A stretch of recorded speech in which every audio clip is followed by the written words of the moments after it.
Welcome to Kids' Sleepy Chronicles, where history comes alive and dreams begin.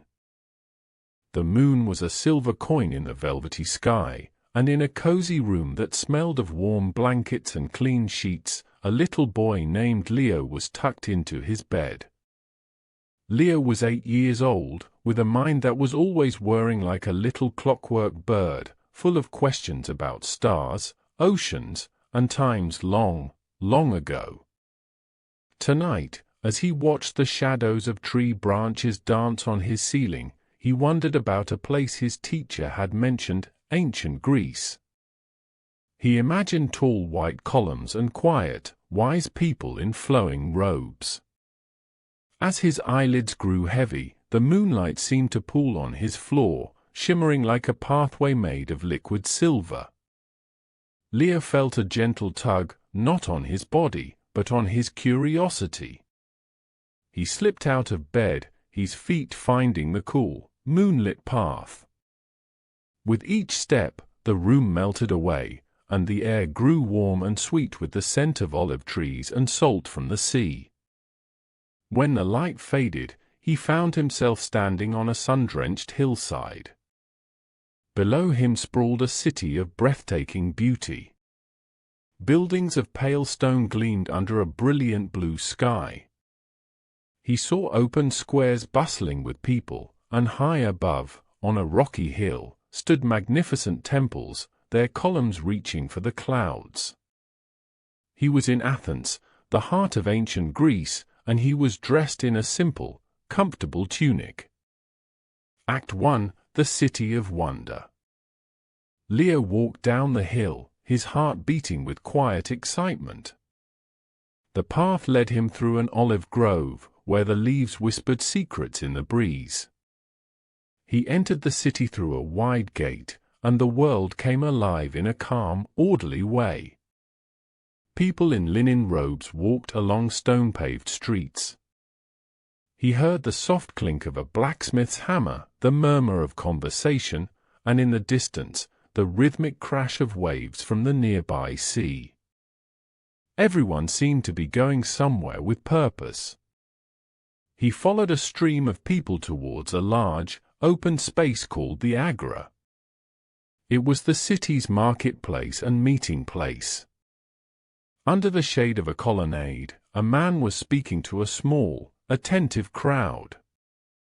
His voice was calm and clear. "We must question everything," the man said. "For only through questioning do we find truth." Someone whispered that this was Socrates, one of the wisest men in Athens. Leo didn't approach, but he felt a spark of understanding. Knowledge wasn't just about having answers, it was about asking good questions. He saw scrolls being unrolled, clay tablets being marked, and people drawing shapes in the sand with sticks, discussing angles and lines with great interest. This was a place that cherished thinking. But his eyes were drawn uphill, to the magnificent temples. He began to climb a wide, stone pathway. As he climbed, the noise of the city faded into a peaceful hum. He reached the top, and his breath caught. He was on the Acropolis. Before him stood the Parthenon, a temple so grand and perfectly made it seemed to have been built by giants who loved geometry. The columns, carved from brilliant white marble, weren't just straight lines, they swelled slightly in the middle, making them look alive and strong against the sky. Sculptures of graceful people and powerful horses ran along the edges, telling stories without words. Leo sat on a warm stone, feeling small but safe, understanding that this beauty was a kind of knowledge, too, a knowledge of art, balance, and devotion. Act 2: The Keeper of Scrolls. As the sun began its slow journey toward the horizon, painting the marble in shades of honey and gold, Leo noticed a quieter building nestled near the great temples. It was smaller, with an open door. A soft, inviting light flickered from within. Drawn by the quiet, Leo peeked inside. The room was filled with the most wonderful smell: papyrus, ink, and old, sweet wood. Shelves lined the walls, and on them rested dozens of scrolls, each neatly tucked into a labeled case.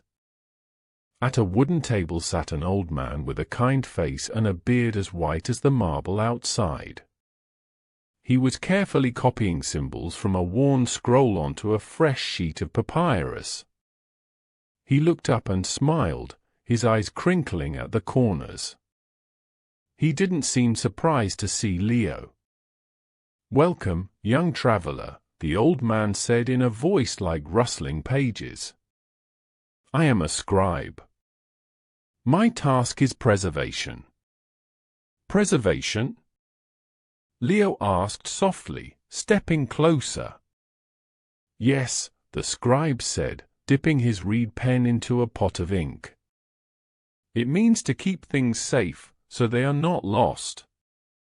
Think of all the stories, the discoveries about the stars and the seas, the plays that make people laugh and cry, the ideas of great thinkers like Socrates and Plato. If we only speak them, they can fade away, like footprints in the sand when the tide comes in." He showed Leo the scroll he was copying. "This is a story about a great hero named Odysseus and his long journey home. It was spoken by a poet named Homer long ago. Now, we write it down.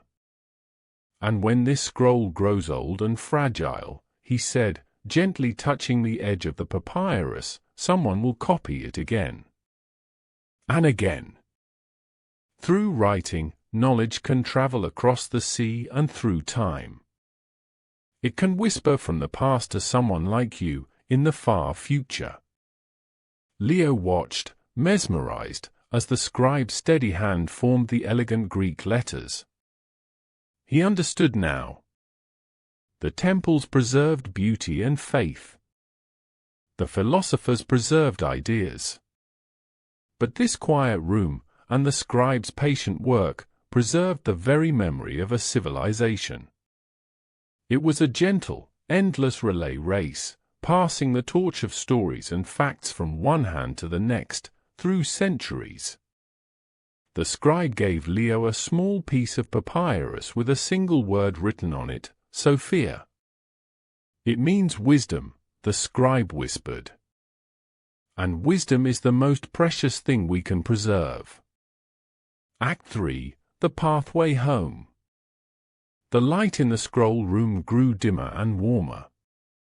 The scribe lit a small oil lamp, its flame dancing gently. "The day is ending, young one," he said. "And your journey must turn toward home." Leo thanked the scribe, clutching the small piece of papyrus. He stepped back outside. The world was bathed in the deep, peaceful blue of twilight.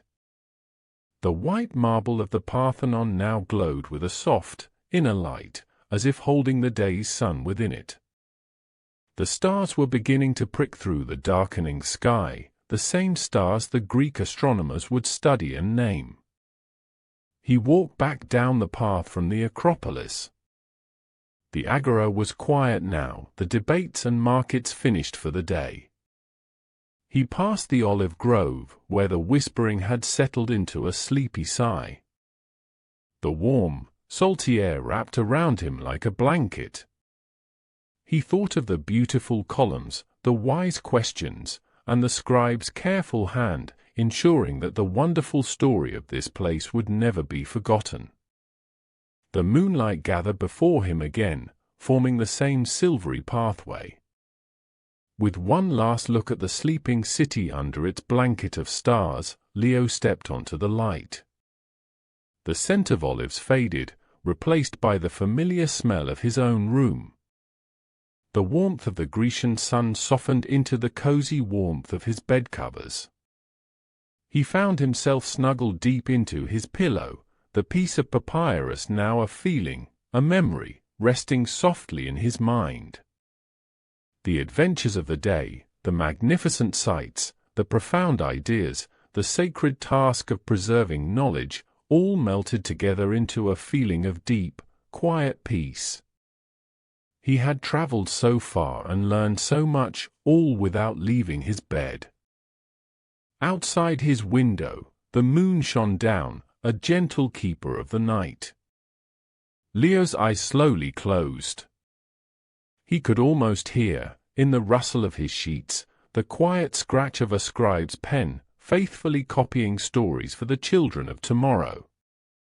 And as he drifted into a deep and dreamless sleep, he knew that wisdom was a gentle, everlasting light, passed from hand to hand, from age to age, forever. And with that comforting thought, Leo slept.